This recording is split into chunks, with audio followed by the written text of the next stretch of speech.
ವೆಂಕಟೇಶ್ ಅಂತ, all India ದಲಿತ case ಸಮಿತಿ state vice president ಆಗಿದ್ದೀನಿ. ಡಿ ಕೆ ಶಿವಕುಮಾರ್ ಸಾಹೇಬರು ಆಗಿರೋದ್ರಿಂದ ನಮ್ಮ ನಾಡಿನ ಮತ್ತು ರಾಜ್ಯಕ್ಕೆ ಸಂತೋಷ ಆಗಿದೆ. ಆದರೂ ಒಳ್ಳೆಯ ವ್ಯಕ್ತಿ, ನೆಲಮಟ್ಟದಿಂದ ಬಂದಿರೋಂಥ ವ್ಯಕ್ತಿಗೆ ಕೊಟ್ಟಿರೋದು ನಮಗೆಲ್ಲ ತುಂಬ ಸಂತೋಷ ಆಗ್ತಾಯಿದೆ. ನೆಲಮಟ್ಟದ ಅಂದರೆ ಮೂಲ ಕಾಂಗ್ರೆಸ್ ಅವರು ಆಗಿರೋದ್ರಿಂದ ತುಂಬಾ ಅಳುಬುರನ್ನ ಗುರುತಿಸಿ ಅವರು ಕೆಲಸ ಕೊಡ್ತಾರೆ ಅಂತ ನಮಗೆ ನಂಬಿಕೆ ಇದೆ. ಇದು ಡಿ ಕೆ ಶಿವಕುಮಾರ್ ಮುಖ್ಯಮಂತ್ರಿ ಏನು ನಿರೀಕ್ಷೆ ಮಾಡ್ತೀರಿ ಅವರಿಂದ ಅಂತ? ನಮಗೇನಿಲ್ಲ, ಸರ್ಕಾರ ಕರೆಕ್ಟಾಗಿ ಪಂಚವರ್ಷ ಯೋಜನೆ ಇದೆಯಲ್ಲ, ಪಂಚ ಗ್ಯಾರಂಟಿಗಳನ್ನ ಕರೆಕ್ಟಾಗಿ ನಿಭಾಯಿಸ್ಕೊಂಡು ಹೋಗ್ಬಿಟ್ರೆ ಸಾಕು. ಯಾವ್ದು ಆದ್ಯತೆ ಕೊಡಬೇಕಾಗತ್ತೆ ಅಂತ ಹೇಳ್ತೀರಿ? ಈಗ ಅವರು ಹಿಂದುಳಿದವ್ರಿಗೆ ಮತ್ತು ಹಿಂದುಳಿದ ಪಂಗಡಕ್ಕೆ ಮತ್ತು ಪರಿಶಿಷ್ಟ ಜಾತಿ ಪರಿಶಿಷ್ಟ ಪಂಗಡಕ್ಕೆ ಈ ಒಳ ಮೀಸಲಾತಿ ಏನಿದೆ ಅದ್ರ ಪ್ರಕಾರ ಅವ್ರು ನಡ್ಕೊಂಡು ಹೋಗ್ಬಿಟ್ರೆ ತುಂಬ ಅನುಕೂಲ ಆಗುತ್ತೆ. ಈಗ ಏನು ಸವಾಲಿದೆ ಅವ್ರ ಮುಂದೆ? ಏನು ಸವಾಲುಗಳಿದೆ? ಮುಂದೆ ಜಾಸ್ತಿ ಸವಾಲಿದೆ. ಈ ಪಂಚ ಗ್ಯಾರಂಟಿಗಳಿದೆಯಲ್ಲ ಅದನ್ನು ನಿಭಾಯಿಸೋದೇ ದೊಡ್ಡ ಸವಾಲಾಗಿದೆ ಅವ್ರಿಗೆ. ಮತ್ತು ಇದು ಈ ಹಿಂದುಳಿದವ್ರದ್ದು ಮತ್ತು ಈ ಪರಿಶಿಷ್ಟ ಜಾತಿಯವ್ರದ್ದು ಏನಿದೆ ಅದನ್ನು ಕರೆಕ್ಟಾಗಿ ನಿಭಾಯಿಸ್ಕೊಂಡು ಹೋದರೆ ಅದರಂಥ ಇದು ಯಾವುದೂ ಇರಲ್ಲ. ಅಂದರೆ ಒಂದು ಉತ್ತಮ ಸರ್ಕಾರ ಕೊಡ್ಬೋದು, ಉತ್ತಮ ಸರ್ಕಾರ ಕೊಡಬೇಕು. ಬಟ್ಟು ಕಷ್ಟ ಇದೆ, ಆದರೂ ನಿಭಾಯಿಸ್ಕೊಂಡು ಹೋಗ್ತಾರೆ ಅಂತ ನಮಗೆ ನಂಬಿಕೆ ಇದೆ ಅವ್ರ ಮೇಲೆ. ಹೇಳಿ ಸರ್, ಈಗ ಡಿ ಕೆ ಶಿವಕುಮಾರ್ ಮುಖ್ಯಮಂತ್ರಿ ಹುದ್ದೆ ಜವಾಬ್ದಾರಿ ಇಡೀ ಕಾರ್ಯಕರ್ತರು ಏನು ಕರ್ನಾಟಕ ರಾಜ್ಯದಲ್ಲಿ ಕಾಂಗ್ರೆಸ್ ಪಕ್ಷದ ಕಾರ್ಯಕರ್ತರಿದ್ದಾರೆ, ಅವರ ನೋವು, ಅವರ ಪ್ರೀತಿ, ಅವರ ವಿಶ್ವಾಸ, ಅವ್ರಿಗಿದ್ದಂಥ ಆಸೆ ಇವತ್ತು ರಾಹುಲ್ ಗಾಂಧಿಯವರು, ಸನ್ಮಾನ್ಯ ಶ್ರೀಮತಿ ಸೋನಿಯಾ ಗಾಂಧಿ ಮೇಡಮ್ ಅವರು, ಪ್ರಿಯಾಂಕಾ ಗಾಂಧಿ ಮೇಡಮ್ ಅವರು ನೆರವೇರಿಸ್ಕೊಟ್ಟಿದ್ದಾರೆ. ಯಾಕಂದರೆ ಕಾಂಗ್ರೆಸ್ ಪಕ್ಷ ಅಂದರೆ ಒಂದು ಕಾರ್ಯಕರ್ತರ ಧ್ವನಿ. ಅಂಥ ಕಾರ್ಯಕರ್ತರಾಗಿ ಅವರು ಗುರುಸ್ಕೊಂಡು ಇವತ್ತು ಕಾಂಗ್ರೆಸ್ ಪಕ್ಷ ಒಬ್ಬ ಕಾರ್ಯಕರ್ತರಿಗೆ ಮುಖ್ಯಮಂತ್ರಿ ಸ್ಥಾನವನ್ನು ಕಲ್ಪಿಸಿಕೊಟ್ಟಿದ್ದಾರೆ. ಅದರಲ್ಲೂ ಪ್ರಥಮ ಬಾರಿಗೆ ಸರ್ಕಾರ ಬಂದಾಗ ಪ್ರಥಮ ದಿನದಲ್ಲೇ ಆಗಬೇಕಾಗಿತ್ತು.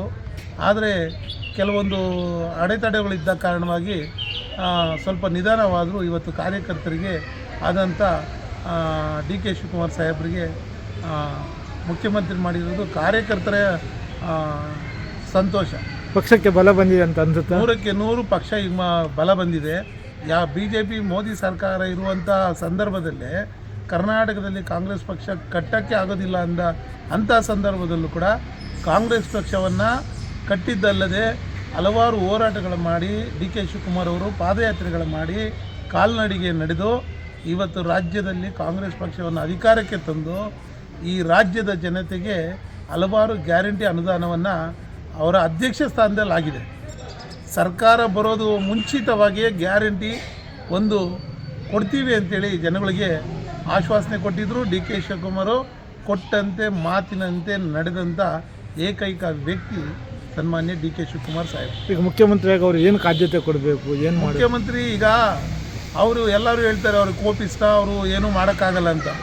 ಏನೂ ಮಾಡೋಕ್ಕಾಗ್ದಿರೇ ಇವತ್ತು ಹಲವಾರು ಖಾತೆಗಳನ್ನ ಅವರು ನಿಭಾಯಿಸಿದ್ದಾರೆ. ಎಲ್ಲೂ ಗಲಭೆ ಇಲ್ಲ, ಎಲ್ಲೂ ಯಾರೂ ಕೆಟ್ಟ ಹೆಸರಿಲ್ಲ.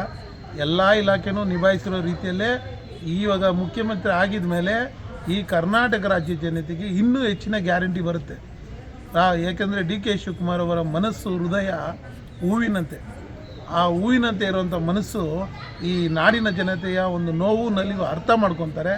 ಅವ್ರಿಗೆ ಗೊತ್ತಿದೆ, ಜನಗಳ ನಾಡಿ ಮಿಡಿತ ಅವ್ರಿಗೆ ಗೊತ್ತಿದೆ. ಈ ರಾಜ್ಯದಕ್ಕೆ ಇನ್ನೂ ಹೆಚ್ಚಿನ ಕೊಡುಗೆಗಳನ್ನ ಕೊಡ್ತಾರೆ. ಹಿಂದುಳಿದ ವರ್ಗದವರಿಗೆ, ದಲಿತರಿಗೆ ಹಾಗೂ ನಮ್ಮ ಏನು ರಾಜ್ಯದ ಉಪಾಧ್ಯಕ್ಷರಾದಂಥ ಲೋಕೇಶ್ ಅಣ್ಣವರು ಅಖಿಲ ಭಾರತ ದಲಿತ ಕ್ರಿಯಾ ಸಮಿತಿ ಉಪಾಧ್ಯಕ್ಷರಾದಂಥ ಹೇಳಿದ್ರು. ಅವರು ಖಂಡಿತವಾಗೂ ಹಿಂದುಳಿದ ವರ್ಗದ ನಾಯಕರು ಕೂಡ ಅವರಿಗೆ ಕೆಲವರು ಏನೋ ಒಂದು ಹಿಂದುಳಿದ ವರ್ಗ ಅಂದರೆ ಒಂದು ಜಾತಿ ಅಲ್ಲ, ಇನ್ನೂ ನೋವಿನಲ್ಲಿರುವಂಥ ಎಲ್ಲ ಜಾತಿಗೂ ಇವತ್ತು ಧ್ವನಿ ಡಿ ಕೆ ಶಿವಕುಮಾರ್ ಸಾಹೇಬರು. ದಲಿತರಿಗೆ ಮತ್ತು ಎಲ್ಲ ಒಂದು ನೋವಿನಲ್ಲಿರುವಂಥ ಸಮುದಾಯಗಳಿಗೆ ಧ್ವನಿನೇ ಡಿ ಕೆ ಶಿವಕುಮಾರ್ ಸಾಹೇಬರು. ಇವತ್ತು ಅಂದರೆ ಎಲ್ಲ ಸಮುದಾಯಕ್ಕೂ ಜಸ್ಟಿಸ್ ಸಿಗುತ್ತೆ, 100ಕ್ಕೆ 100 ಕೊಡ್ತಾರೆ, ಎಲ್ಲರಿಗೂ ಕೊಡ್ತಾರೆ. ಇವಾಗ ಗ್ಯಾರಂಟಿ ಅನುಷ್ಠಾನ ಮಾಡಿರೋದು ಒಂದು ಜಾತಿಗಲ್ಲ, ಎಲ್ಲ ಜಾತಿಗೂ ಮಾಡಿರೋದು ಡಿ ಕೆ ಶಿವಕುಮಾರ್. ಅವರ ಮುಖ್ಯಮಂತ್ರಿ ಆಗಿರೋದ್ರಿಂದ ಈ ಬಾರಿಯೂ ಎಲ್ಲ ಜಾತಿಗೂ ನೊಂದಂಥ ಸಮುದಾಯಗಳಿಗೆ ಸಹಾಯ ಮಾಡೇ ಮಾಡ್ತಾರೆ, ಅನುದಾನನೂ ಕೊಡ್ತಾರೆ. ನಿರುದ್ಯೋಗ ಸಮಸ್ಯೆ ತುಂಬ ಜಾಸ್ತಿ ಇದೆ ಅಂತ ಹೇಳಿದ್ರು. ನಿರುದ್ಯೋಗಿಗಳಿಗೆ ಅವರು 2-2 ಸಾವಿರ, ಈಗ 1,500 2,000 ಸಹಾಯಧನವನ್ನು ಕೊಡ್ತಿದ್ದಾರೆ. ಈಗ ಸರ್ಕಾರದ ಹಲವಾರು ಖಾಲಿರೋ ಉದ್ಯೋಗಗಳು ಮತ್ತು ಏನು ಕೆಲಸಕ್ಕಾಗಿ ಇವತ್ತು ಹೋರಾಟಗಳು ಮಾಡ್ತಿದ್ದಾರೆ ಉದ್ಯೋಗಕ್ಕಾಗಿ, ಅವ್ರಿಗೆಲ್ಲನೂ ನ್ಯಾಯ ಕೊಡುವಂಥ ನ್ಯಾಯನಾಯಕ. ರಾಹುಲ್ ಗಾಂಧಿಯವರು ನ್ಯಾಯನಾಯಕ ಅಂತೀವಿ, ಕರ್ನಾಟಕದ ನ್ಯಾಯಯುತ ನಾಯಕ ಡಿ ಕೆ ಶಿವಕುಮಾರ್ ಅವರು. ಅಂತೂ ಕರ್ನಾಟಕ ಸರ್ಕಾರ ಇನ್ನಷ್ಟು ಉತ್ತಮವಾಗಿ ಕೆಲಸ ಮಾಡುತ್ತೆ. 100 2028ಕ್ಕೆ ಡಿ ಕೆ ಶಿವಕುಮಾರ್ ಅವರ ಮುಖಾಂತರದಲ್ಲೇ, ಅವರ ಒಂದು ನೇತೃತ್ವದಲ್ಲೇ 5 ವರ್ಷಗಳ ಕಾಲ ಮತ್ತೆ ಕಾಂಗ್ರೆಸ್ ಸರ್ಕಾರ ಬರುತ್ತೆ. ಇದು ಜನಗಳ ಅಭಿಪ್ರಾಯ, ಜನರ ನಾಡಿ ಮಿಡಿತದ ಅಭಿಪ್ರಾಯ. ಡಿ ಕೆ ಶಿವಕುಮಾರ್ ಅವರೇ ಮುಂದಿನ ಮುಖ್ಯಮಂತ್ರಿ ಕೂಡ ಆಗ್ತಾರೆ 5 ವರ್ಷ. ಥ್ಯಾಂಕ್ ಯು, ಧನ್ಯವಾದ.